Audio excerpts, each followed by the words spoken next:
Good afternoon. This is Victor, Dwayne, and Ryan, and this is our ICS 314 VOR project. Um, let's start with talking about the lines of code per file that we created. Um, the calculations.java file contains all the calculations dealing with any degrees or anything associated with angles in the radio and in the program, and that took around 106 lines to do.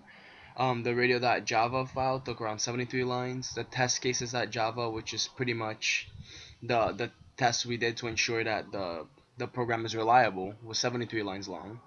The vor.java itself was 101 lines long. The vor window.java was 322 lines long, for a total of 675 lines of code in our program total. Number of check-ins and versions is that we had 25 commits, 13 of them being actual commits. The others were simply tests to check if our JIT worked, or their accidental commits and pushes. The total effort to date is that Dwayne put in around 13 hours of effort, while Ryan and I put around 4 hours of effort. Our testing strategy is that we combine different strategies to experience ourselves with different testing strategies in different cases. JUnit testing was used to test the boundary testing and random testing. The boundary testing took care to test the essential calculations, while the random testing took care of the functionality of the radio. The code review was used to test the VOR and the GUI. Window Builder was also used to help in the construction of the GUI. Alright, now let's look at the functionality of our VOR. As you can see, this window right here contains a VOR. It displays a signal, which in this case would be good. There's a 1 in 25 chance that the signal will be bad. And I'll display that by clicking File and New until we get a bad signal, because there's a 1 in 25 chance of that happening. But I'll display that later. Let's talk about the functionalities of this first. So the arrows.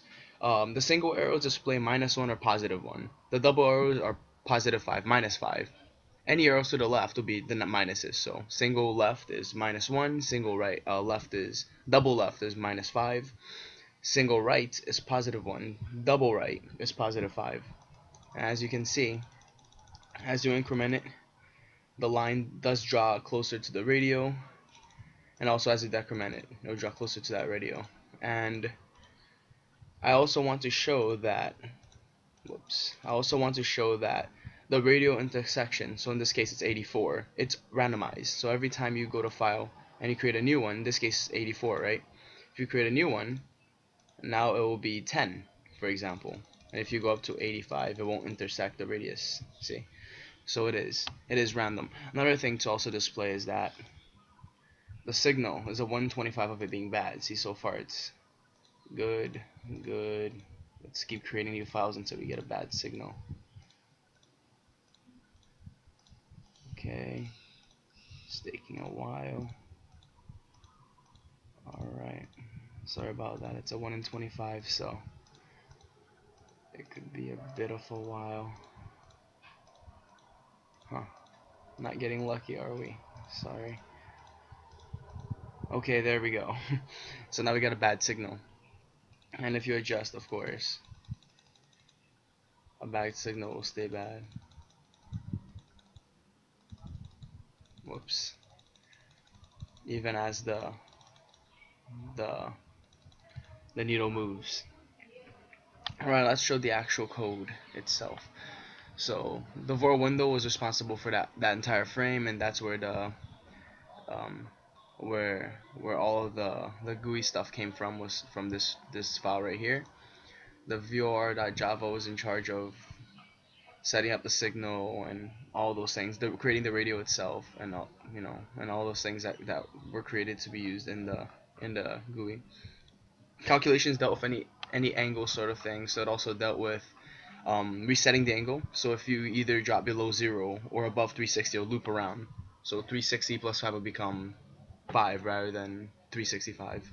So it has loop around action. And the radio itself constructs the radio. There's a code for that. And our test cases, this first one here being the random, it tests random values, and then these three right here check for the extreme boundaries of the program. And if you can see here, if you click on play, it shows all the tests that we have for all those, and they all passed. So that's a good thing. They all succeeded.